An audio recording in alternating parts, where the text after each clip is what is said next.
Hi everyone, I'm Gemma from Concrete Gems.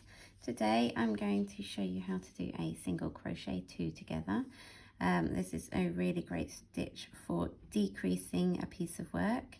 So I've got a little swatch here of some single crochet and I'll show you how to do it. So you insert your hook into the next stitch, yarn over and pull through, and then you insert your hook into the next stitch, yarn over and pull through. So you've got 3 loops on your stitch rather than on your hook rather than the normal 2, and then you're going to yarn over and pull through all 3.